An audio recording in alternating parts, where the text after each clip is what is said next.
Hi guys, good morning. This is Dan. Welcome to Engelgeist. Excuse me. For those of you that are new, welcome. For those of you that are returning, welcome back. And for those of you that support me over on Patreon, thank you so very much. If you're interested in subscribing to the channel, you can go over to patreon.com and look up Engelgeist. Choose a subscription level over there. You do get the daily forecast a day early. There's also other readings over there that are available only on the Patreon channel every month, depending on the level of subscription that you choose. So this is the daily forecast. It's a broad spectrum reading for a multitude of people, whoever may watch it, whenever they may watch it. So therefore, it's a timeless reading in the sense that it is to be used whenever you see it, first and foremost, more so than it was actually created for. For those of you that are my regular viewers, you know the drill. This is how we roll through the week, so to speak. So this is originally being created for November 16th. And we'll see what we're building upon yesterday's weekly reading, and also the new moon energy in Scorpio, which we will be experiencing tonight. And remember, with new moons and full moons, it's always a few days prior and a few days after that energy is around us. So we've had quite a few planetary transits going on, and so that's great. So if you do enjoy this reading, please hit the thumbs up button. If it doesn't resonate for any reason, or it doesn't make any sense, that's completely fine. You might be working on something totally different, so don't worry about that. And if you decide to make any decisions in your life because of this video, those decisions would be your responsibility, so you need to know that also. Alright, so let's go into this and see what's going on. What do we need to know? What's the message?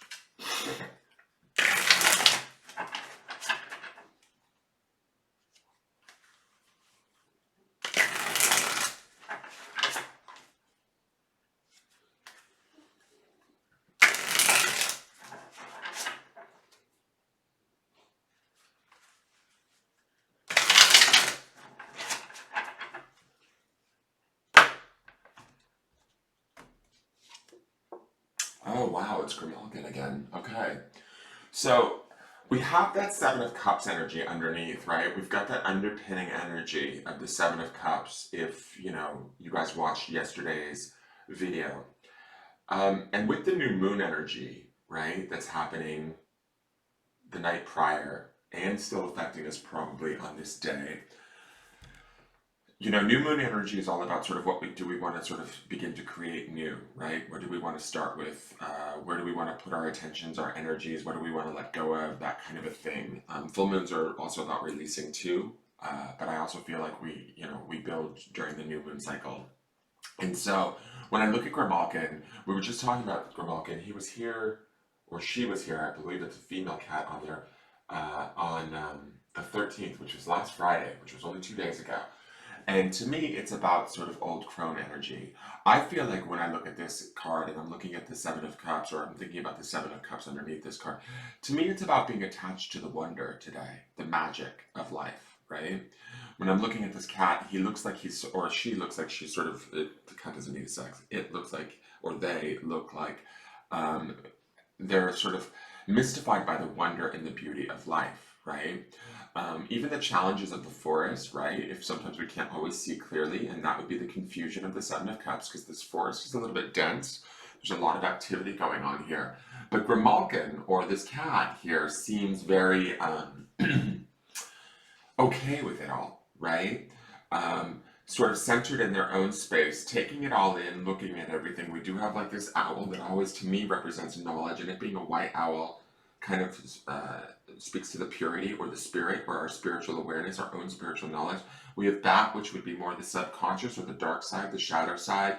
That's just how it represents to me. And then we have the fox, which to me, I know this is not how MJ sees the fox, but I see it as intelligence, cunning, stealth a little bit, outsmarting certain situations. But we have access to all of these different aspects of ourself in a way, right? And so we also have this idea of growth, right, with these poppies, newness, beauty. There's also other flowers down here. Even in the midst of the, challenges we may face. And the reason why I say that is because the Seven of Cups underpins this. And so the Seven of Cups usually is about maybe one too many options, one too many opinions, not sure which route to take, not sure sort of which cup to drink from kind of thing, but making a conscious choice at some point to sort of weed out maybe the impossibilities or the challenges that don't necessarily bring us any um, either fresh perspective or, grounded sort of insight, that kind of a thing. So when I look at this cat, I feel like we're holding our own in the center of maybe situations that might be, how do I want to say this? I wouldn't call it challenging, just kind of, if anything, they're just sort of, they may not even be overwhelming us in the sense that I feel like this cat feels very steady today, right? And I know that we were talking about this 2 days ago. We were talking about old crone energy, right? And about being sort of connected to the greater picture, being connected to the earth, being connected to the challenges that we face and that we deal with, and allowing those challenges to sort of mold us, teach us, and grow us in a way where we're not in resistance to them or in acceptance of them. And I feel that with this cat today. This card is also Major Arcana, which speaks to this idea that there's a big opportunity to sort of settle in and transform this, right? And then I know that in this card, I remember this from the other day's definition, is that this is supposed to be snow, and to me it looks like light, right? I love that it looks like little drops of light dropping in. And so to me, what I think this is it's like, yes, it could be snow. For some of us it could present as a challenge, but it's also in how we view that challenge. Can we turn that snow into light, right? Can we turn that snow or that challenge into something that actually shows us what we're made of, what we're worth, what we're capable of, where our strengths lie, where our intelligence lies, all of that sort of thing, right? And so when I look at this card and I think about how some of us might be a little bit going like, okay, what do I do? Which way do I go? How do I choose this? What do I want? I think this is about finding that clarity within and then navigating the forest and knowing that we're not alone, right? And what I mean by not alone is in the sense that not only do we have our spirit guides or our higher power, but we also have the faculties within us if we begin to tap into them and trust them, right? We have our higher self, our spirit, soul, consciousness. We have our own intelligence, our own emotional intelligence, our own sort of, mind, body, and spirit. And when we kind of bring those together and honor them and utilize them, we can work our way through or even stay centered like I feel this cat is today in the midst of maybe sort of confusion or a situation that is attempting to maybe challenge us or overwhelm us. And I don't feel as though maybe we're going to give in to that today. I feel like this being the Major Arcana card and the GRIMALKIN card feels like we are poised for sitting in the center of it all and being the calm in the center of the storm. Does that make sense? I hope that makes sense to you guys. Let's see what the Empath Oracle has to say. And remember, the focus of the grounding stone for this entire week is that essence of love, right? So keeping that as our center too helps to keep this cat really grounded amidst the forest. So we have non-duality. 49, which is going to be 13, which is a 4, which we're talking about stability here, which I see presented in this cat's face and in its sort of presence in this forest. And also we want this number 4, right? Is that correct? It's 13. I'm having to do math first thing in the morning. Yeah, it's number 4. Okay, so I see this stability present in this cat, even in the midst of sort of like, whatever challenges we might face or all of that. I know that with this card, what I find interesting about this card is that we have this black, we have this white, we have red and blue, we have all of these sort of contrasting colors, but in the middle there is that gray where they all meet, right? And so I think that the cat is also sort of living in that gray area for itself, instead of getting totally suckered into or pulled into a situation where it views only the forest and is blown out by the forest, or only the snow, or only this, or only that. It's that idea of living in the middle of it all and kind of accepting it for what it's worth.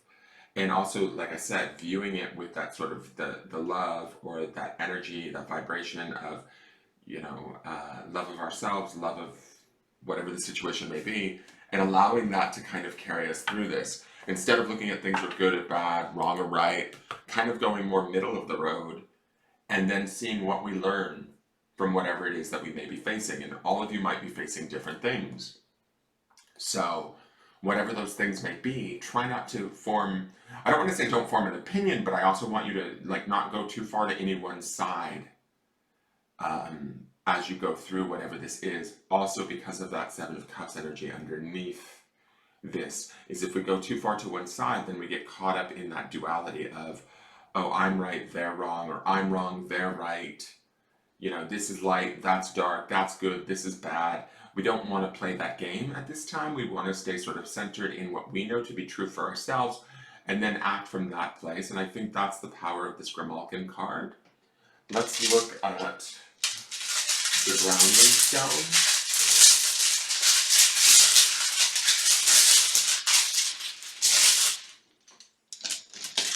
The grounding stone is on Tiger's Eye, and it is forgive.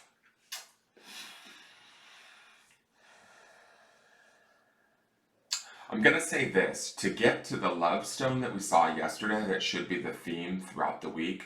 Love and forgiveness are very close to one another as far as on the spectrum, I guess I would say. Sometimes to be able to achieve love, we need to be able to forgive certain situations. And also, if we want to experience this sort of gray area of the non-duality or not get too pulled to any one side or perception of a certain situation that may be challenging us, we may need to forgive said situation, person, wrong, whatever that we've dealt with or whatever that we're facing that might be causing us confusion or challenging us in some way. If we find that forgiveness either within ourselves or for somebody else or a situation, we're able to free ourselves from being held by that situation.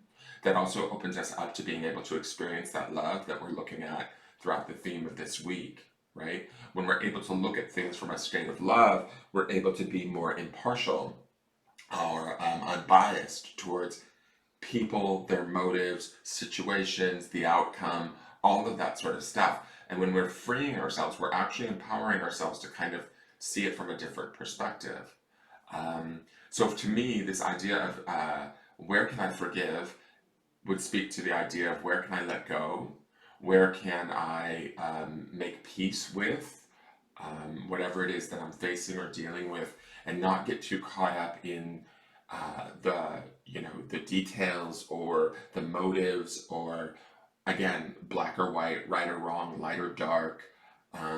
Knowing only that what's important here is why we do what we do in any given situation or towards any person, and basing that in that love, right? And from there, we're also able to, if we base it in that love, we're also able to forgive more easily. So the two kind of go hand in hand.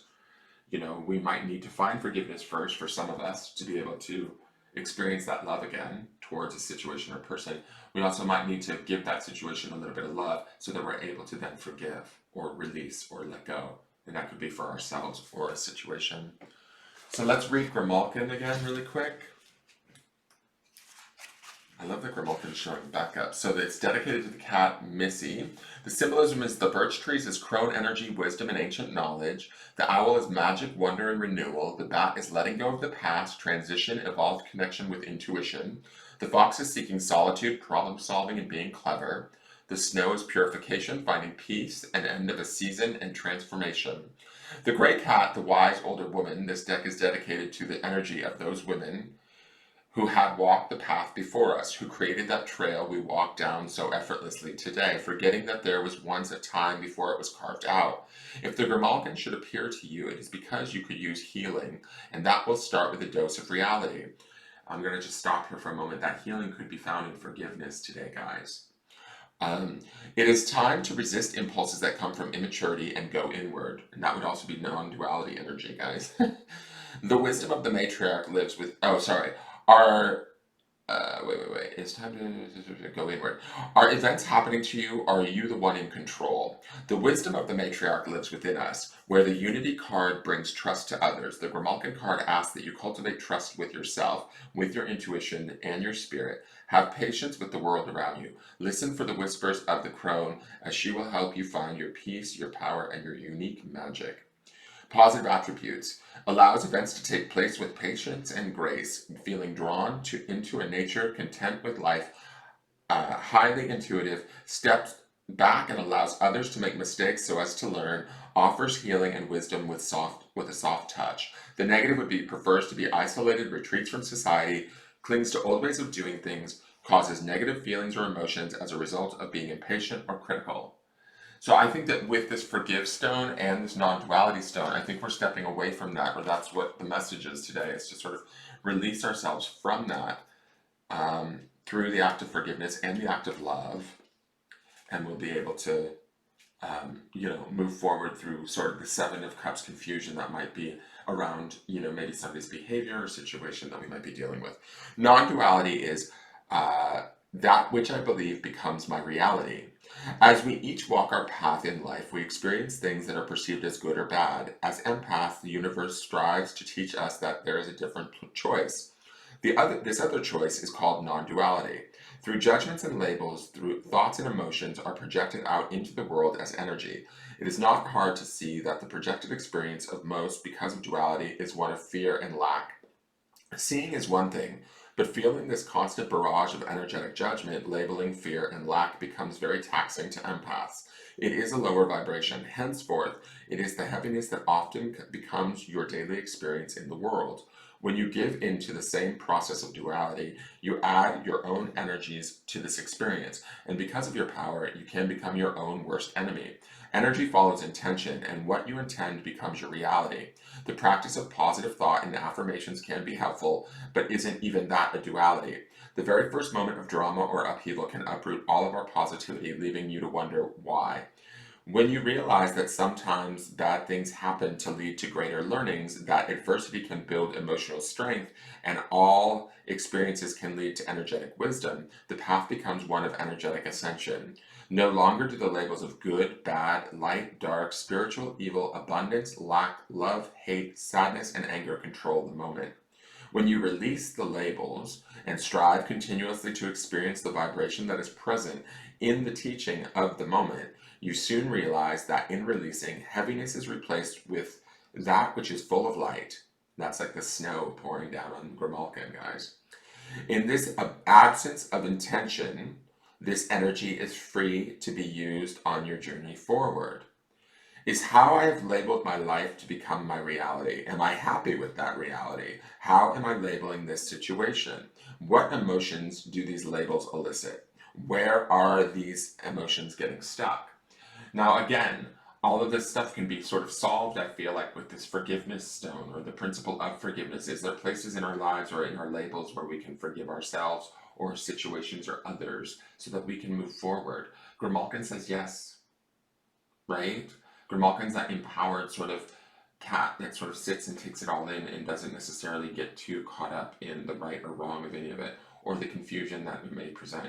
If some of you are feeling confused throughout the day and it's hard to forgive, that's okay. Allow yourself that time, because there is that Seven of Cups energy. But as we lean more towards this non-duality, this state of forgiveness, this state of love, we're able to see the forest from the trees and turn the snow into light. The challenges become light. All right, that is your forecast for the day, you guys. I hope that makes sense. For those of you that are interested in leaving me a question or comment, please do so. Please hit the thumbs up button if you enjoyed the reading. We're here every day. Hit subscribe if you're new or you've just come across this video and you enjoyed it. Please feel free to subscribe. And if you're interested in a private reading, I am available. Go to my Facebook business page. All of that should be linked. For all of you little cyber stalkers, you should be able to find me. And you can ask any questions there. I will be back tomorrow to see how we continue to build on this energy this week. And again, thank you so much for tuning in. And all of your support is greatly appreciated. And I will see you guys very soon. All right, have a great day. Bye-bye.